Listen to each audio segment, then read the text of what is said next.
welcome back sa ating channel na It's a Drop. So ngayon, sasagutin natin yung isang tanong na kung saan ay kung ang sphagnum moss ba daw na dried, no, ay pwede pang mabuhay, no?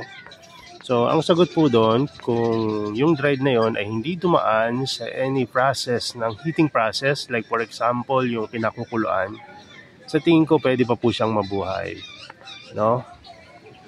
Kung siya po ay pinainitan lang halimbawa sa bubungan at natuyo, may tsansa pa na maliit na pwede pang mabuhay, no? Tulad na lang po halimbawa na itong mga sphagnum moss dito sa mga Helianthora, na kung saan yan po ay mga ritaso lang ng yung brown part, no, ng live sphagnum moss. At ayan po yung ating pinang toppings dyan. At yung ilalim po niyan, hindi ko nahalungkayin, ay alam nyo na yan, perlite, no? Or kung makikita nyo dito, so parang sphagnum moss and perlite, pero toppings lang po yung sphagnum. Naghalo lang yung sphagnum moss and perlite nung may mga bumibili. Nahalukay natin yan. Pero ang ilalim po talaga niyan ay perlite, no? Kung inyo pong tatanawin yung mga sulok-sulok niyan, yan, puro perlite lang po yan, no? Pero kung gusto nyo gawin 90% perlite and 10% sphagnum, pwede rin.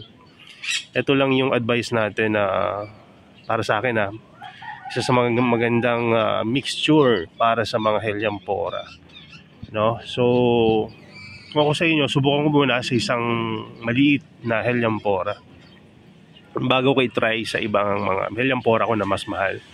Kasi ito, maging maayos or effective dito sa aking growing condition. Pero sa inyong growing condition, maaring maiba ito dahil magkaiba tayo ng growing area, no? Dito ay mahangin, which is normal na dito yung hangin. Pero dito sa area na to, kung saan nasan yung Helianthora, merong dito, yung plastic, no? UV plastic, tas may mga shade. So ito yung naisip kong medium, kasi sabi ko kahit na medyo mainit dito, nababawasan yung hangin kasi may mga cover sa paligid. So nag-decide ako na lagyan ng 100% perlite yung ilalim at toppings na lang yung pure sphagnum moss. At as usual, nilalagyan natin ng pure live sphagnum moss yung paligid ng rhizome or ng root system, in this case, ng ating Helianthora. So, babalik tayo dun sa kung nabubuhay pa. So, gaano katagal kung sakaling magpo-propagate ako gamit yung mga dried, no? Ang time, no, bago sila magkaroon, ito nakikita nyo diyan na may mga heads na magaganda, pero hindi pa rin makapal, di ba? Parang patches pa lang ng live sphagnum moss. So ayan ay inaabot siguro ng mga 6 to 8 months bago naging ganyan, di ba? So hindi siya ganun kabilis, no, kung isipin natin. So kung gusto nyo talaga mag-propagate ng sphagnum moss, meron naman tayong guide para doon. At sasabihin ko sa inyo, di hamak na mas mabilis yun. Siguro hindi lang 20 times, baka 30, 40 times pa yung bilis. Sir, napakabilis naman nun. Mabilis kasi ang iyong itatanim ay live na, no, yung live heads ng sphagnum moss. So ang hintay mo na lang humaba sila at mas lalong maging green, no? So mabilis lang yun. 2 linggo, green na yan, pero mapapayat. So 3 buwan, ayan, medyo matatabat, magaganda na yon. Pero kung gusto nyo yung talagang malapom-poms yung bilog ng mga heads nila at nagkakaroon na rin ng mga branches yung mga heads na so makapal na talaga yon. Wala lang tayo dito kasi nagamit na yata natin wala na, nasa baba na yung maganda nating live sphagnum moss. Ito nga, nakalbo na natin, So bago umabot ng ganung kaganda yon, aabot ng siguro less than a year. At kung gusto mo talaga yung napakaganda at full sun, no, abutin ka talaga ng taon, no, at higit pa, no? Pero maasahan mo na napakatibay nung live sphagnum moss na yun. Kahit tirapat mo ng paulit-ulit at hindi siya sa maraming kumpol, ay hindi siya basta-basta natutuyo. Kumbaga acclimated, no, yung sphagnum moss sa area na yon. So ayun. So ang pala ito Ang challenge kapag bubuhayin nyo yung yung sphagnum moss na galing sa dry, no, ay yung, kasi ang kalaban nyo dyan yung algae. Siyempre imo-moist nyo yan, tapos wala pang mga masyado nakatanim dahil siguro tinatry nyo i-propagate talaga yung dried sphagnum moss na walang ibang klaseng, ibang kasamang halaman. So matagal po talaga yan kahit na may kasama pa. So kaya kung gusto nyo talaga yung mabilis, no, bili kayo ng live na talaga. Tapos tsaka nyo na lang hati-hati. And meron tayong video dun yung pinost ko sa page natin. So ito, na-harvest na rin natin, no, yung maganda nating culture dito. So nawala na rin yung ganda dyan. Wala na tayo dito sa taas. Kaya pagka yung mga naghahanap, wala na talaga akong maibigay. Wala na tayo magandang live sphagnum moss. Nasa baba na po yung live sphagnum moss. At isang tray na lang. So yung mga paparating ko na mga halaman, siguro ayun na lang gagamitin ko, yung nasa baba. Pero kailangan ko na rin talagang propagate ulit, pero hindi pa ngayon kasi napapansin ko medyo mahirap ngayon mag-alaga ng live. At unless siguro marami kang tubig na pandilig, lagay mo sa labas. Kasi pag sa loob mo nilagay yung live sphagnum moss, madali siyang mag-algae ngayon dahil sa, sa klima, sa climate change, parang gano'n. So tingnan nyo yung mga live sphagnum moss dito na nasa ang gaganda. Tsaka beneficial talaga siya sa, sa mga plants ninyo. Mapansin nyo yun, yung may mga live sphagnum moss na halaman natin, BFT natin. Gaganda, kumpara mo sa walang masyadong live. Buhay naman, di ba? Pero yung may mga live, iba yung, di ba, tikas nila ganda tignan, tapos parang hindi agad nagiitim yung mga drops. Kaya kung may aaralin ako, na, halimbawa, beginner ako, tapos kung may aaralin ako na bagay sa pagka-carnivorous plant, unahin nyo to, yung basic, tapos itong pag-aalaga ng sphagnum moss. Ang ganda na itong Thorny Devil, sa wakas na ipulsa na rin natin to. Napakahirap na itong umpisahan, yung Thorny Devil, hindi tulad ng ibang mga siyendro na napakadaling alagaan, pero ngayon ito grabe, ngayon lang yan nagpakita na magandang traps, at sana dumire-diretso pa. Maganda pa po yan sa Aspera, at mas rare pa sa Aspera yan. Galing yan kay Sir Alvin sa Pure Traps Manila, kung gusto niyo magkaroon ng ganyan. Pero hindi ko alam kung meron siyang mga extra promote ngayon. At hindi rin yan gano'n kamura. Nakamahal pa nga sa vampiro yan. Vampiro napakadaling alagaan, sa totoo lang. Paramihin, palapihin. Yun nga lang wala pang masyadong may ganyan ngayon sa atin. Kaka mutant traps, medyo rare talaga. Kahit yung mga Venus flytrap na ang hirap buhayin, like scarlatin, buhay na buhay sa pulsan, basta't may live sphagnum moss. May nag-message sa akin ang kahapon lang pala. Sinend niya yung plant na nabili niya more than a month ago lang. Wala pang 2 buwan, 1 buwan at 1 linggo. Grabe, nagulat ako. Ito lang kaliit yun nung pinenta ko sa kanya. Tapos nung nakita ako, ang maganda yun. Ang ganda pa dito. May mga beginner talagang gagaling mag-alaga kasi dahil nga sila masyado silang hindi sila yung bahala na. Talagang ginagawa nila yung lahat para mabuhay yung plant. Yung ma-describe kung gaano kaganda yung plants na niya ngayon. Kasi yung ganda talaga. 1 buwan pa lang mahigit, tapos yung nilaki siguro 5 times. Tapos take note nag-upright sa hindi full sun. Pangalawang beses daw ako nagtanong sa kanya na kung naka-grow light ba daw ako. Hindi yun naka-grow light. Maganda. Ganyan. Siguro mas maganda pa dyan kasi patayo. Galing niya. Nag-algae pa yung medium nun tapos hindi niya pinalitan. May algae pa rin nung pinakita niya, pero hindi na maapektuhan yung halaman nun pagka ganun yung itsura kasi ang laki na ng rhizome nun. Tapos nakaangat na yung mga traps, hindi na sumasayad sa medium, di ba? So sa mga baguhan, huwag kayong mag-alala kung maliit yung nakuha nyo at mukhang sa tingin nyo hindi nyo mabubuhay. Talagang alagaan nyo lang talaga, huwag nyong pabayaan lang kasi laganda rin yan, no? So bilib ako doon sa nag-alaga na yan, talagang sulit.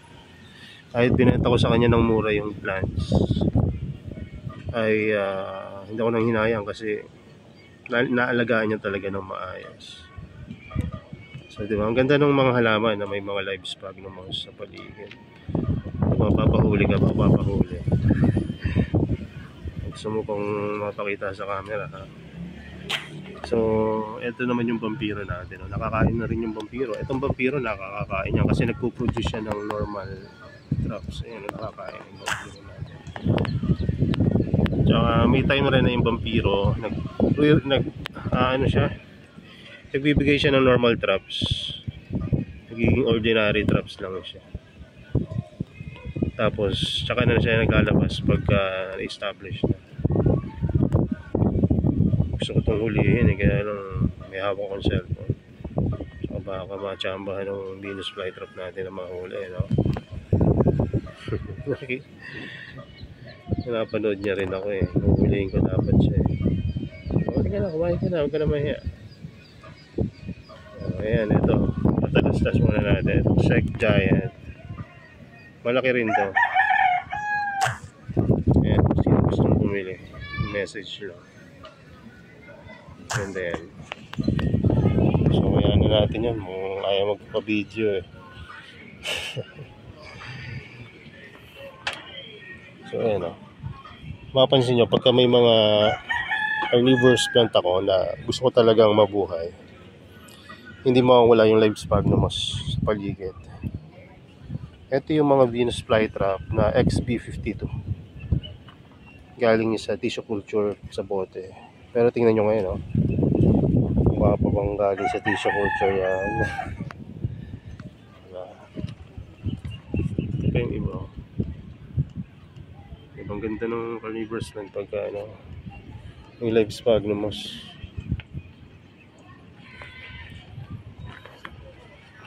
So napansin niyo pagka mga special na mga plants talaga nilagay mo sa ang ganda sila.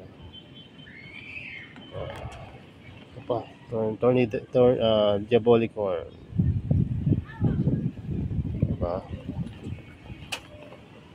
Ito si Asura.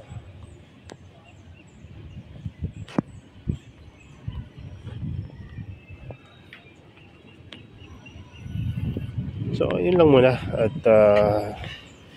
tignan ko muna kasi may order ako ngayon na perlite, no? Order ako ng 2 sako pero hindi pa nag-reply yung binilang ko. Dito ako bumibili sa silang sa Great Deals Agri Supply. Ayan. Mura kasi dito kumpara sa online. Karamihan ng mga diba, mga product ngayon ang mumura sa online. Pero sa pag bumili ka sa mga may pwestong mamahal kasi nga may pwesto nga sila, binabayaran nila yun Pero etong Great Deals Agri Supply sa silang mura talaga. As in, no, hindi siya ang pinakamurang perlite na 90 to 100 liters online ay 2,000 pesos. Sa kanila may time na pinakamababa yung 1,200, averaging ng 1,600 ng pagka doon sa pwesto nila. So yun, hindi ito sponsored pero diyan ako nabili palagi. Ako mapanood to ng Loyola Seeds or Great Deals Agri Supply baka naman And so yun lang muna. God bless and bye bye. Pala sakto dumating yung pang bala natin doon sa pang level, yung pang emboss na level. So kano bili ko dito, 100 plus. Pero 3 piraso na, kaya good deal na rin to. Pero mo sa isang ganito yung mga 50 more or less yung magagawa mong level.